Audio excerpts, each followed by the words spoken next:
Well, hey there. Great to see you. Thank you for joining me here in my studio. So, today I'm going to be talking about authenticity and boundaries. Oh, what a subject. Oh, I have so much to learn, but there's so much to be said about it, and I'm going to share what I have to say today. I'm just going to say from the outset that authenticity and boundaries are complex subjects. And our culture has a whole lot of conditioning to offer on being agreeable and saying that we are fine, no matter how we're feeling. And domesticating the powerful no right out of us until we say yes all the time. Yes, I'll do that. Yes, sure. Yes, all the time, even when we don't mean it. And so being authentic is a work in progress for all of us, and developing boundaries is not easy. And I'm going to say that I'm no master of the subject, but I'm going to share what I have for you. I hope you enjoy it. So let's do this. But before I go any further, I'd like to just say stop. I'm not going to say there's a boundary here, but here's a strong request from me. So I'm going to leave that in just to be really authentic. Please don't just passively consume this content. You know what? I'm going to do this whole video with not an edit. And you're going to have to watch me burble through a whole lot of stuff and make a whole lot of mistakes. Just as a lesson in authenticity. Right. So please don't just passively consume this content. I am not here to be consumed by you, actually. I want more out of this interaction. And so I'd like you to say hi. And I'd like to make this a little bit more of an exchange. In other words, an interactive kind of thing. So you not so passive and me not just sitting staring at a camera.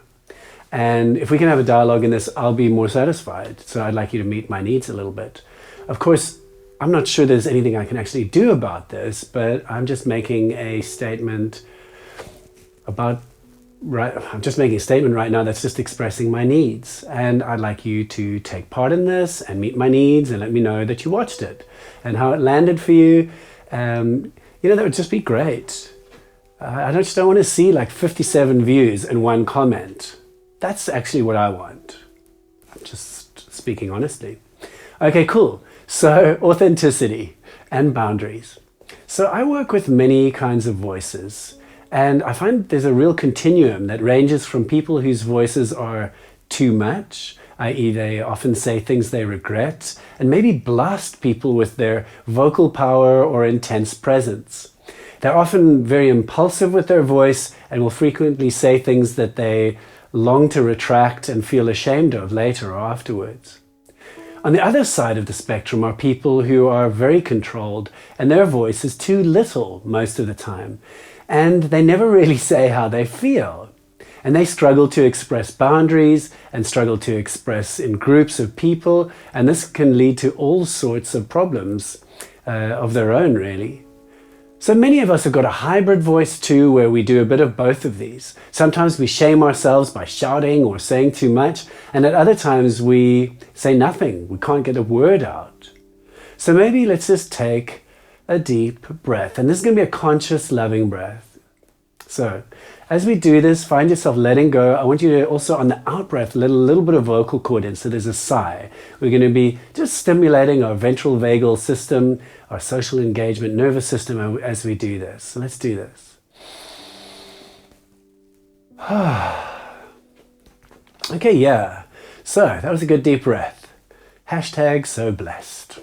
Okay, the poet E.E. Cummings said, "It takes courage to grow up and become who you really are."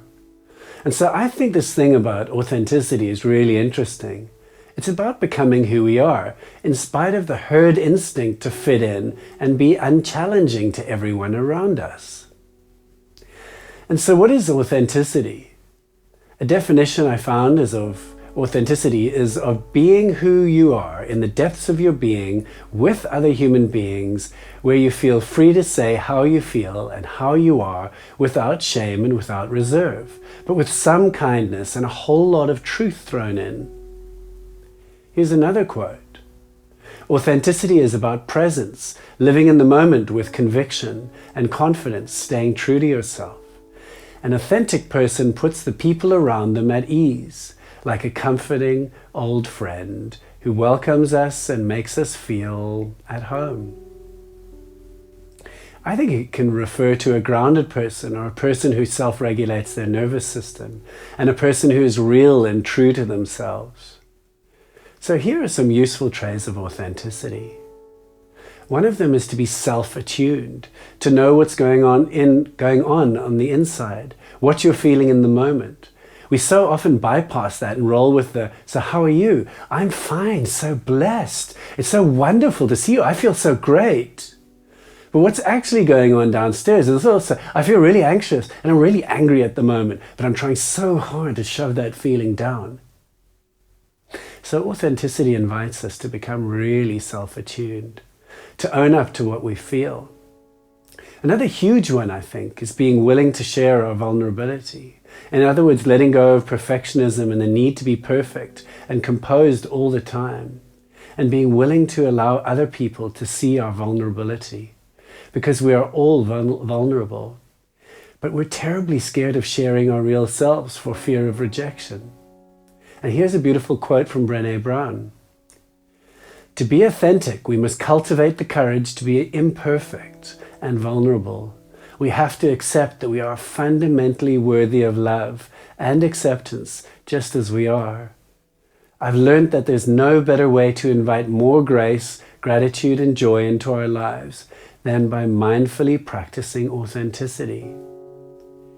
That's a huge promise. I repeat, there's no better way to invite more grace, gratitude, and joy into our lives than by mindfully practicing authenticity. Such a big claim. So this means being willing to be vulnerable and embrace our own shadow and our faults and our humanness. Not being afraid of falling apart or crying and being messy with other people, and noticing and meeting our fear of rejection as it arises.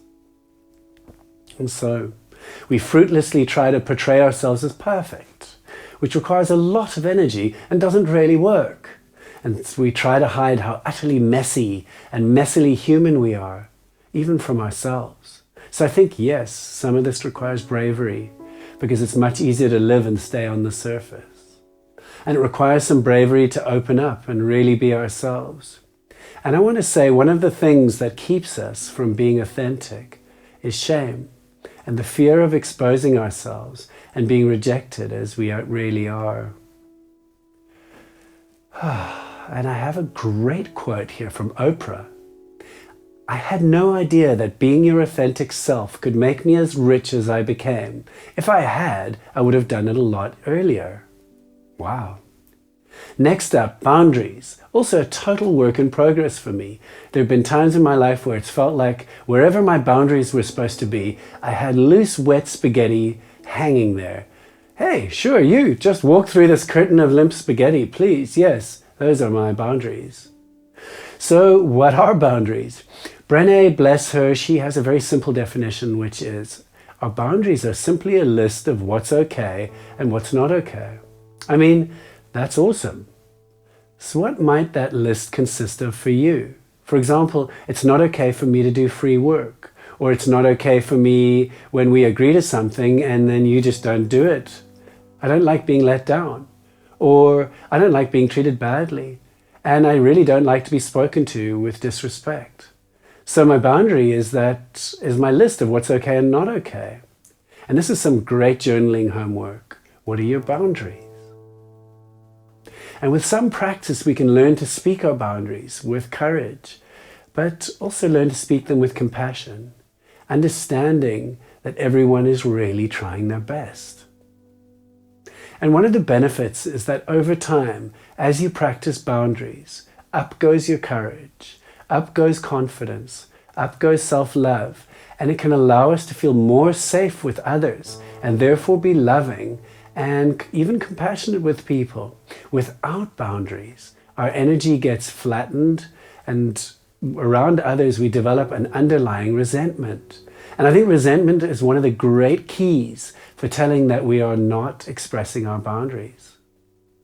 Feeling irritable or resentful are great signals that we're allowing or even creating situations where we have not expressed our boundaries. And what follows is that people are going to go through them or over them, and they're going to keep doing that until we express our boundaries or our needs or our expectations very clearly. And I know it's very frightening to do this because it is frightening for me, and because it's very frightening, and I'm pretty sure it is for you too, just to say no. And it can be very frightening and brings up all sorts of social anxiety and fear of rejection and relationship anxiety. And the weird thing is that it actually makes us safe. So the safety we're looking for requires us to stretch ourselves and speak and even say no. One of the guidelines around developing boundaries is to learn what yours are and then rehearse them a lot. Walk around your kitchen saying, no, I'm not available for that. No, I'm busy tonight. No, I don't really enjoy that. Thank you, though. And so on, because we're really bad at it. So this is our homework, beautiful people. Practice being boundaried. Practice being a boundary badass with heart. And there's a great mantra that brilliant Brené uses, which is, I choose discomfort over resentment. So good. It's okay to say no, and I choose discomfort over being resentful for weeks or months afterwards. And she even talks about tracking resentment, keeping a journal, noticing who or when we are resentful, and about what and why, and then working on those boundaries and practicing expressing them clearly and kindly. Gabor Mate mentions this one study that was done in the USA where 1,700 women who were in unhappy marriages, they were studied over time. And one of the findings was that those that expressed healthy emotions, including healthy anger, were 400% less likely to contract a dread disease or an autoimmune disease than those that did not express their emotions. It became clear that expressing your emotions, including healthy anger, could be seen as a life and death issue. So let's do this together. Where are you feeling resentment today? Where could you improve your boundaries? Where could you express more clearly? Thank you for watching and sharing this. Wow, let's take a deep breath. You know, this little video actually has a life of its own. This little YouTube video, it's actually a life form of its own. And what, pardon? Oh, it just told me something. It just said that it's delighted to have you and your eyeballs with us. What's that? It wanted me to say it like this. It says, thank you for bathing it with your attention. So if you wouldn't mind saying hi to the YouTube video in the comments section, my video would love that. And there are lots more videos here to watch. You can watch them or you don't have to watch them. You can subscribe, unsubscribe, do whatever you're moved to. But either way, let's take a deep conscious breath together because there's nothing wrong with this. Let's do this.